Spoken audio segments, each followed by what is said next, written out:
Para se të shikojmë mrekullitë shkencore që do të diskutohen në këtë provë, duam të japim disa informacione rreth gjuhës arabe. Mendimin e këtij informacioni, mrekullia shkencore për t'u analizuar do të kuptohet më mirë.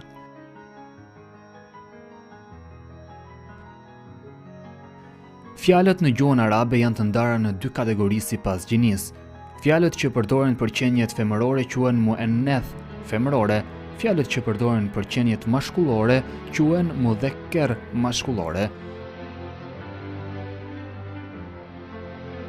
Në gjuhën arabe, gjërat janë muannath, femërore ose mudhakkar, mashkullore, nëse ato janë kafsh, bimë, objekte ose folje. Pra, në arabisht, foljet gjithashtu ndahen në dy, si femërore apo mashkullore. Kur fjala e fjalisë është mashkull, folja kunjugohet si mashkullore dhe kur fjala e fjalisë është femër, folja është kunjugohet si femërore. Pra, ekziston koherenca midis foljes dhe kryefjalës në kuptim të gjinisë. Pas këtij informacioni, tani le t'i kushtojmë vëmendje verseteve 68 dhe 69 të kapitullit Nal.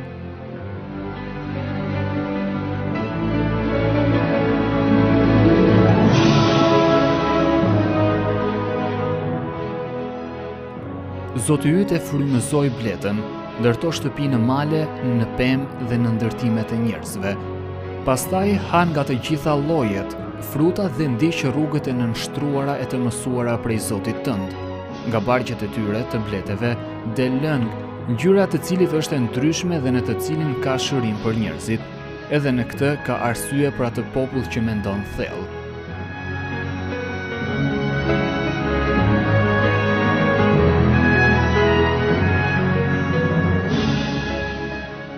Në arabisht, bleta është shkruar si nal. Në të njëjtën mënyrë si për meshkuj, ashtu edhe për femra. Kjo fjalë nuk ka formë femërore.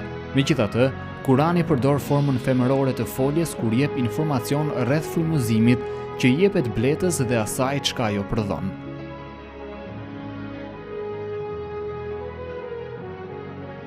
Siç përmendëm më sipër, foljet në gjuhën arabe janë të lidhura në mënyrë të ndryshme sipas gjinisë. Kjo është gjithashtu e vlefshme në shumë gjuhë të tjera të botës. Kur ajo që bleta bën është transmetuar në Kuran, folja është konjuguar në formën femërore. Është si më poshtë. Në ajetin për të shprehur kuptimin ndërto shtëpi, folja itekid, që përdoret për gjinin femërore, është e preferuar në vend të itkid, që përdoret për gjinin mashkullore.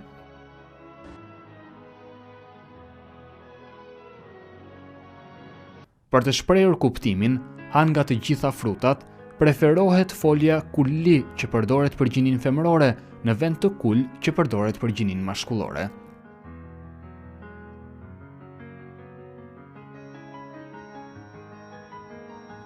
Për të shprehur kuptimin ndiq rrugët e nënshtruara prej Zotit tënd, preferohet folja usluki që përdoret për gjinin femërore në vend të usluk që përdoret për gjinin mashkullore.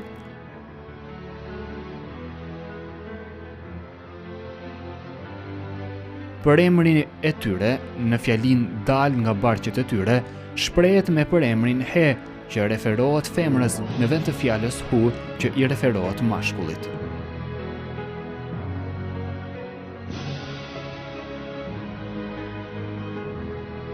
Pra, veprat të cilat përmenden nga Kurani si vendbanimi, ndërtimi i huallit, duke ngrënë të gjitha frutat për të mbledhur nektarin, duke ndjekur rrugët e Allahut që është frymëzuar dhe duke dhënë mjalte nga barqet, kryhet nga bleta femër.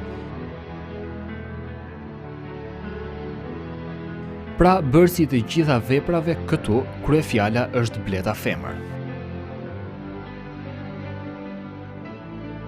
Pra, çfarë thon shkencëtarët në lidhje me këtë lajm të dhënë 1400 vjet më parë? A janë vërtet të gjitha këto vepra të listuara nga bleta femër? Tani dëgjoni fjalët e shkencëtarëve në këtë temë. Ata thonë se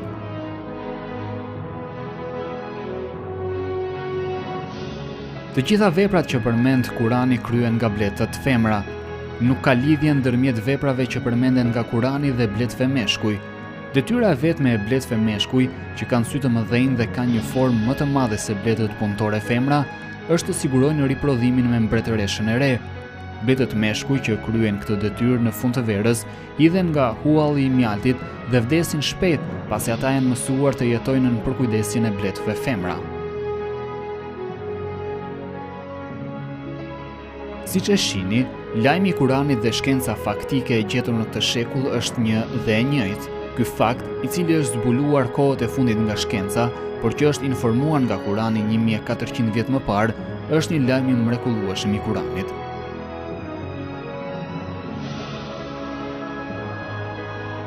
Megjithatë, ishte e pamundur që njerëzit të dinin ndarjen e punës në huall në kohën e shpalljes së Kuranit. Populli i asaj kohe as nuk e dinte se bletët punëtore ishin femra, as që punimet për ndërtimin e krehës dhe prodhimi i mjaltit kryeshin nga bletët punëtore femra.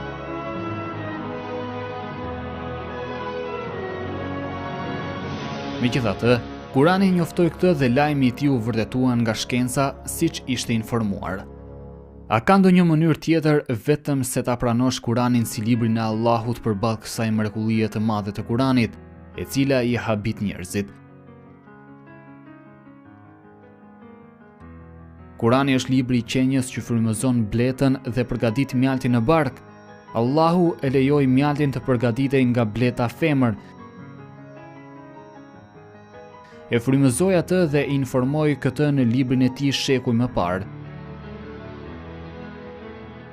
Po, Kurani është libri i Allahut dhe fjala e tij e përjetshme. Ne besojmë në të dhe e pranojmë atë.